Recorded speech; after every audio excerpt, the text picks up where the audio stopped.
Hello students, welcome to our channel vision Guru. So ఇవాళ మనం AP Hindi 9th class text బుక్లో నుంచి రైదాస్ కే పద్ ఈ లెసన్కి సంబంధించినటువంటి క్వశ్చన్ అండ్ ఆన్సర్స్ని డిస్కస్ చేసుకోబోతున్నాము. సో రైదాస్ కే పద్కి లెసన్ ఎక్స్ప్లెనేషన్ వీడియో అనేది ఆల్రెడీ మా ఛానల్లో అప్లోడ్ చేస్తున్నామండి. ఎవరైనా చూడని వాళ్ళు ఉంటే ఒకసారి ప్లేలిస్ట్లో చెక్ చేయొచ్చు, లింక్ నేను డిస్క్రిప్షన్లో ఇస్తాను. సో దీనికి సంబంధించి ఫస్ట్ క్వశ్చన్ అయితే చూద్దాము. पहले पद में भगवान और भक्त की जिन जिन चीज़ों से तुलना की गई है उनका उल्लेख कीजिए. అయితే ఇక్కడ ఏమడుగుతున్నారు అంటే మొదటి పద్యంలో ఇక్కడ భగవంతుణ్ణి భక్తుణ్ణి దేంతో కంపేర్ చేశారు, ఆ కంపారిజన్ అంటే దాని గురించి చెప్పండి అన్నారు. పాठ का नाम पद है, कवि का नाम रैदास है, जीवन काल 1388 से लेकर 1518 तक, రచనాయే గురు గ్రంథ సాహిబ్. ఇక్కడ చూడండి, సో భగవంతుడిని దేంతో కంపేర్ చేశారు, భక్తుడిని దేంతో కంపేర్ చేశారు, ఇక్కడ లిస్ట్ ఇచ్చాము. భగవాన్ కి చందన్ సే భక్తి కి పానీ సే, భగవాన్ కి ఘన్ సే భక్తి కి మోర్ సే, भगवान की चांद से भक्त की चकोर से, भगवान की दीपक से भक्त की बाती से, भगवान की मोती से भक्त की धागे से, भगवान की सुहागे से भक्त की सोने से.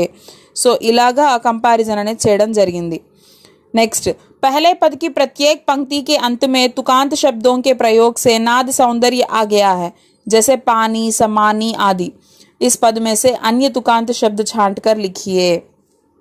సో ఇక్కడ ఏమడుగుతున్నారు, సో మొదటి చరణంలో ప్రతి లైన్కి చివర ప్రాస పదాలు అనేవి ఉపయోగించడం జరిగింది, పానీ, సమాని ఇలాగా.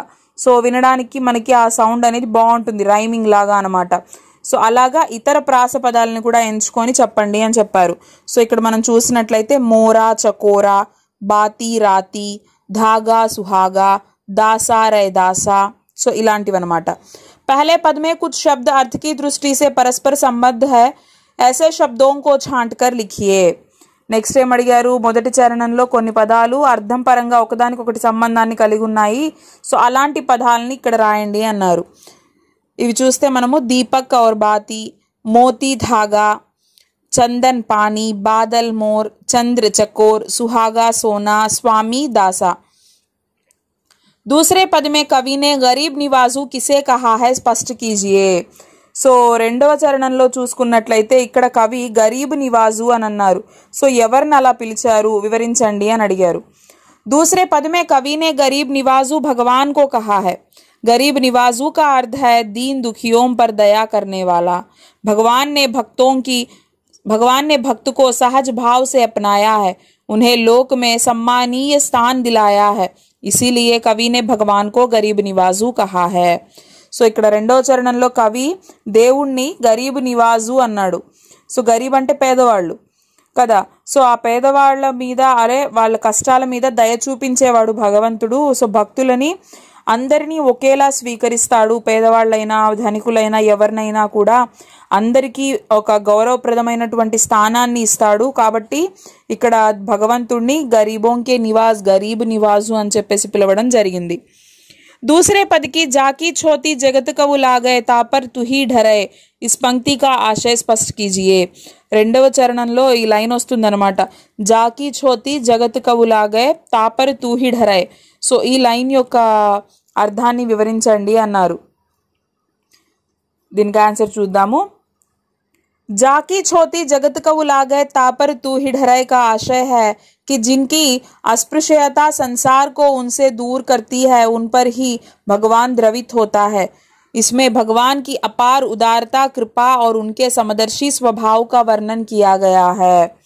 అయితే చూడండి ఇక్కడ ఏం చెప్తున్నారు అంటే, ఎవరినైతే అంటరాని వాళ్ళుగా వాళ్ళు చూస్తారో సమాజంలో ఉన్నవాళ్ళు, సో వాళ్ళని కూడా భగవంతుడు వాళ్ళ మీద కూడా దయని చూపిస్తాడు.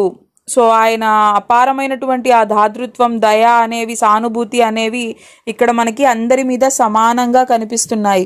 సో దీనికి సంబంధించి ఆ లైన్ చెప్పడం జరిగిందనమాట. रैदास ने अपने स्वामी को किन किन नामों से पुकारा है. रैदास భగవంతుడిని ఏ ఏ పేర్లతో పిలిచాడు.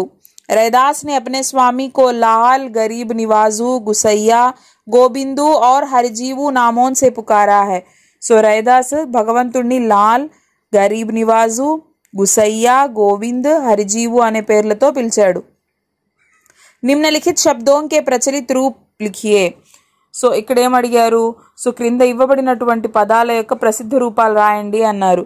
సో మోరా అంటే ఏంటి, మోర్, చంద్ చాంద్, బాతి బత్తి, జ్యోతి జ్యోతి, బరయ్ జలయ్, రాతి రాत या रात्रि, छत्रु छत्र छाता, धरय धारण करे, छोती छुआछूत, तुहिम तुम्ही, गुसैया गुसाई. नीचे लिखी पंक्तियों का भाव स्पष्ट कीजिए. ఇక్కడ కొన్ని లైన్స్ ఇచ్చారు పోయంలో నుంచి. సో ఆ లైన్స్ కి మీనింగ్స్ భావాలు రాయమని అడిగారు. जाकी अंग अंग बास समानी, यह पंक्ति रैदास द्वारा लिखे पद से दी गई है. इससे कवि रैदास अपने भगवान की अनन्य भक्ति करते हैं. कवि अपने आराध्य को याद करते हुए उनसे अपनी तुलना करते हैं. वे प्रभु की तुलना चंदन से और खुद की तुलना पानी से करते हैं. उसी संदर्भ में यह पंक्ति लिखी गई है. इसका अर्थ है कि जैसे चंदन की सुगंध पानी की हर बूंद में समा जाती है, वैसे ही प्रभु की भक्ति भक्त से प्रत्येक अंग में समा जाती है. అయితే రైదాస్ రాసినటువంటి పోయం నుంచి ఈ లైన్ తీసుకోవడం జరిగింది. సో ఇక్కడ దేవుణ్ణి అంటే దేవుడికి తనను తాను అంకితం చేసుకుంటూ కవి చెప్తున్నాడు అనమాట. ఇక్కడ కంపారిజన్ చేస్తున్నాడు. భగవంతుణ్ణి గంధంతో అంటే చందనంతో కంపేర్ చేస్తున్నాడు, తనని తాను నీళ్లతో పోల్చుకుంటున్నాడు. సో ఈ లైన్ అదే సందర్భంలో చెప్పడం జరిగింది. గంధపు సువాసన ప్రతి నీటి బొట్టులో ఎలా అయితే కలిసిపోతుందో, సో అలాగే భగవంతునిపై భక్తుడు తనకున్నటువంటి భక్తిని ఇక్కడ తెలియజేస్తూ ఈ సందర్భంలో ఈ లైన్ చెప్పడం జరిగింది. జైసే చితవత్ చంద్ర చకోరా, ఇది చూద్దాం. यह पंक्ति रैदास द्वारा लिखे पद से दी गई है.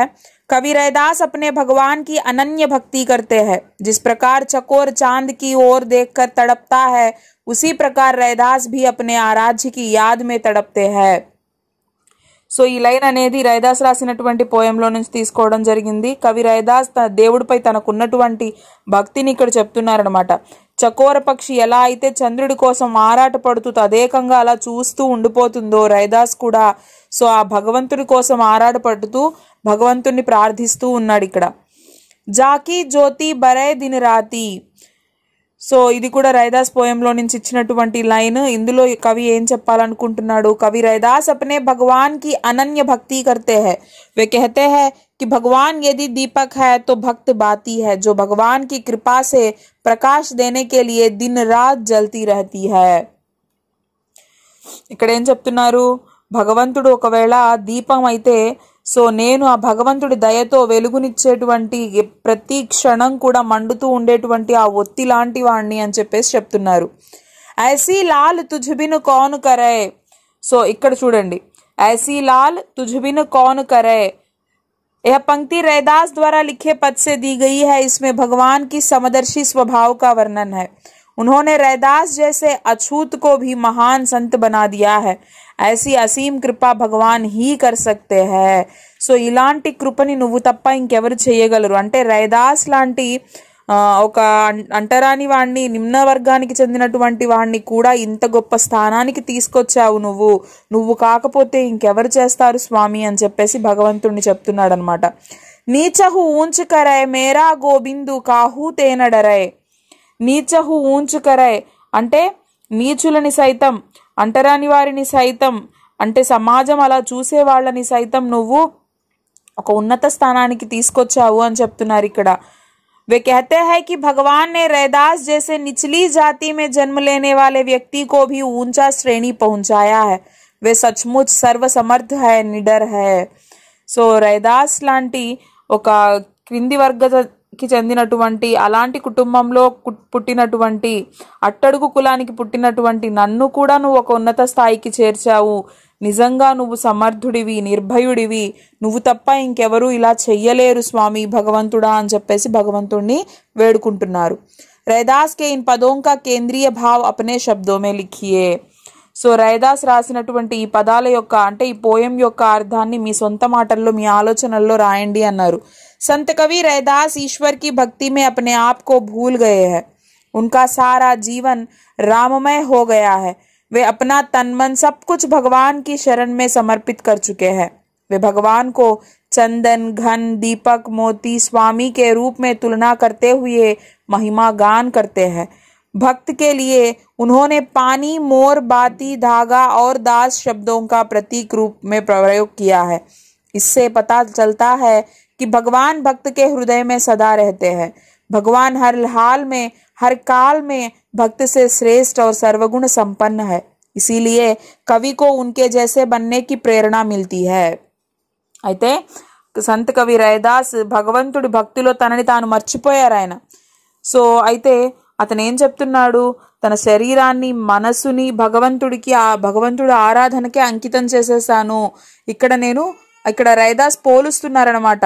భగవంతుణ్ణి గంధంతోనూ, దీపంతోనూ, ముత్యంతోనూ ఇలాగా నువ్వు స్వామివి అని చెప్పేసి దేవుణ్ణి కీర్తిస్తూ భక్తుణ్ణి నీళ్లుగా, నెమలిగా, ఒక ఒత్తిలాగా, అంటే దీపంలో పెట్టేట్టుకున్నటువంటి ఓ ఒత్తిలాగా, దారంలాగా, ఒక బానిసలాగా ఇలాంటి పదాలను యూజ్ చేసి సో అలా కంపేర్ చేస్తూ భగవంతుడిపై తనకున్నటువంటి ఆ ప్రేమని, తన హృదయంలో ఉన్నటువంటి ఆ ప్రేమని ఇక్కడ తెలియజేస్తూ భగవంతుడి కంటే గొప్పవారు ఎవరూ లేరు.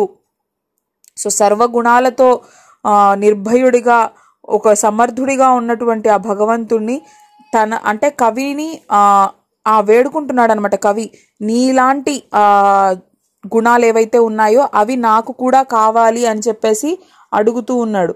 वे दूसरे पद में वर्णन करते कहते हैं कि भगवान ने तथाकथित निम्न कुल के भक्तों की भी सहज भाव से अपनाया है और उन्हें दुनिया में सम्मानीय स्थान दिया है। भगवान की दया से नामदेव, कबीर जैसे जुलाहे, त्रिलोचन जैसे सामान्य, सधना जैसे कसाई और सैनु जैसे नाई संसार से तर गए। इस प्रकार इसमें भगवान की अपार उदारता, कृपा और उनके समदर्शी स्वभाव का वर्णन किया है. అయితే రెండో పోయంలో సెకండ్ స్టాంజాలో ఏం చెప్తున్నారు అంటే, సో ఒక నిమ్నజాతి భక్తులని కూడా భగవంతుడు అలాగే స్వీకరించాడు, తన బిడ్డలుగా స్వీకరించాడు, లోకంలో ఒక గౌరవమైనటువంటి ఒక స్థానాన్ని కల్పించారు. సో ఆ భగవంతుడి దయతోనే నామదేవ్, కబీర్ లాంటి ఒక నిమ్నజాతికి చెందినటువంటి వాళ్ళు, త్రిలోచన్, సధన అంటే ఒక కసాయి, సో ఇలాంటి వాళ్ళని కూడా ఎంతో గొప్ప స్థానానికి తీసుకెళ్లేటువంటి అపారమైనటువంటి దాతృత్వం, దయా కలిగినటువంటి భగవంతుడా అని చెప్పేసి ఆ భగవంతుణ్ణి ఇక్కడ ప్రార్థిస్తూ పాటలు పాడుతూ ఉన్నారనమాట. నెక్స్ట్ యోగ్యతా విస్తార్లో చూసినట్లయితే చూడండి, భక్త కవి कबीर, गुरु नानक, नामदेव और मीराबाई की रचनाओं का संकलन कीजिए. सो कबीर, गुरु नानक, नेक्स्ट नामदेव, మీరాబాయి, సో వీళ్ళు రాసినటువంటి కొన్ని రచనలని కలెక్ట్ చేయండి అన్నారు. కొన్ని ఎగ్జాంపుల్కి నేను ఇచ్చాను. సో మీరు ఇంకా ఇతర రచనలు కూడా కలెక్ట్ చేయొచ్చు అనమాట. నెక్స్ట్, पाठ में आए दोनों पदों को याद कीजिए और कक्षा में गाकर सुनाइए. సో లెసన్లో వచ్చినటువంటి రెండు పద్యాలను కూడా కంఠస్థం చేసి క్లాస్ రూమ్లో పాడండి. నెక్స్ట్, శబ్దార్థ और टिप्पणियां, లెసన్ బ్యాక్ సైడ్ ఉన్నటువంటి మీనింగ్స్ ఒకసారి చూద్దాం. బాస్, గంధ్, వాస్ అంటే వాసన అని. సమాని, సమాన్, సుగంధ కా బస్ జానా, బసా హువా. సో ఇక్కడ సమాన్ అంటే ఏంటి అంటే కలిగినటువంటి, సువాసన కలిగినటువంటి. ఘన్, బాధల్, మేఘము. మోరా, మోర్, మయూర్, నెమలి. చితవత్, దేఖ్నా, నిరఖ్నా అంటే తదేకంగా చూడడం అనమాట.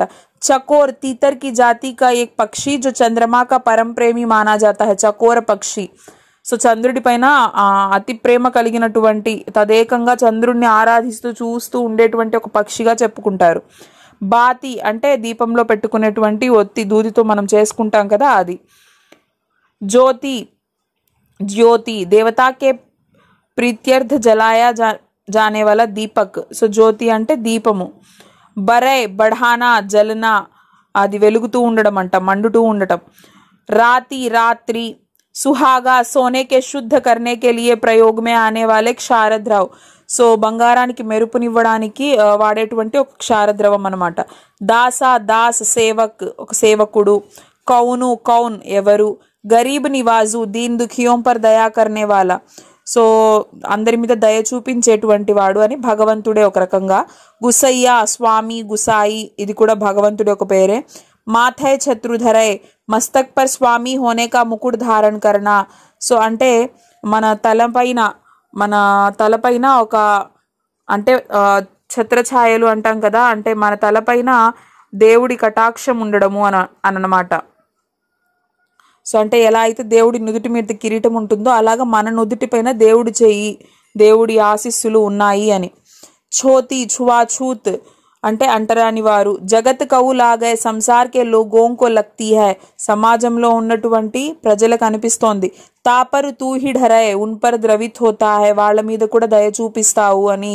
నీచహు ఊంచ్ కరై నీచ్కో భీ ఊంచి పదవి ప్రదాన్ కర్తా హై, సో నీచుల కూడా అంటే నీచులు అంటే ఏంటి అంటే నిమ్న జాతికి చెందినటువంటి నిమ్న కులాలకి చెందినటువంటి వాళ్ళకు కూడా గొప్ప పదవుల్ని ఇస్తావు. नामदेव महाराष्ट्र के एक प्रसिद्ध संत, इन्होंने मराठी और हिंदी दोनों भाषाओं में रचना की है. సో నామదేవ్ ఎవరు అంటే సో మహారాష్ట్రకు చెందినటువంటి ఒక ప్రసిద్ధమైనటువంటి ఒక సాధువు. ఆయన మరాఠీ హిందీలో కూడా సో రచనలు రాయడం జరిగింది. त्रिलोचन एक प्रसिद्ध वैष्णव आचार्य जो ज्ञानदेव और नामदेव के गुरु थे. సో త్రిలోచన్ ఒక ప్రసిద్ధమైనటువంటి వైష్ణవ ఆచార్య, జ్ఞానదేవ్ అలాగే నామదేవ్ యొక్క గురువుగా కూడా చెప్పుకుంటారనమాట. सधना एक उच्च कोटि के संत जो नामदेव के समकालीन माने जाते हैं. సో సధన అంటే ఎవరు అంటే నామదేవ్కి ఈక్వల్గా అనుకుంటారు ఆయన్ని కూడా. సో అలాంటి ఒక సాధువు అని చెప్పుకోవచ్చు. सैनु ये भी एक प्रसिद्ध संत है. आदि गुरु ग्रंथ साहिब में संग्रहित पद के आधार पर इन्हें रामानंद का समकालीन माना जाता है. సో సైను ఈయన ఏంటంటే రామానంద్ అంటే గురు గ్రంథ సాహిబ్లో చాలా శ్లోకాలు ఈయన రాశారు, ఈయన ఆధారంగానే వచ్చాయి అని చెప్పుకుంటారు. సో రామానంద్కి ఈక్వల్గా అనుకుంటారు ఈయన్ని కూడా. హరిజీవు హరిజీసే, హరిజీవు అంటే ప్రతి జీవుకి సంబంధించినటువంటి అంటే భగవంతుడిని కూడా ఇలా పిలుస్తారు, ప్రతి జీవుని చూసుకునేటువంటి వాడు. సభై సరే సబ్ కుచ్ సంభవ్ హో సక్తా హై అంటే ప్రతిదీ సాధ్యమవుతుంది అని. సో ఇవి మనకి లెసన్ బ్యాక్ సైడ్ ఉన్నటువంటి మీనింగ్స్ అనమాట. ఐ హోప్ మీ అందరికీ అర్థమైంది అనుకుంటున్నాను. దీనికి సంబంధించి మీకు ఏమైనా డౌట్స్ ఉన్నట్లయితే నా కామెంట్ సెక్షన్లో తెలియజేయండి, నేను తప్పకుండా రిప్లై అనేది ఇస్తాను. సో తెలుసు కదా అండి, ఎవరైనా ఫస్ట్ టైం చూస్తున్నట్లయితే వీడియోని లైక్ చేయండి, షేర్ చేయండి, మీకు హెల్ప్ అవుతుంది అనుకుంటే ఇతరులతో కూడా షేర్ చేసుకోండి. సబ్స్క్రైబ్ చేసుకోవడం మర్చిపోవద్దు. అలాగే బెల్ ఐకాన్ని క్లిక్ చేసినట్లయితే మేము వీడియో పంపించిన వెంటనే మీకు నోటిఫికేషన్స్ అనేవి వెంటనే వచ్చేస్తాయి. సో థ్యాంక్ యూ అండి. ఎవరికైనా నోట్స్ కావాలి పీడిఎఫ్ అంటే మాత్రం మీరు ఛానల్ జాయిన్ అవ్వండి. కామెంట్లో మీ మెయిల్ ఐడి మెన్షన్ చేస్తే మేము మీ మెయిల్కి పీడిఎఫ్స్ అనేవి సెండ్ చేయడం జరుగుతుంది. Thank you. ఇంకొక లెసన్లో మనము ఇంకొక నోట్స్ ఎక్స్ప్లెనేషన్తో మనం కలుద్దాము. Thank you.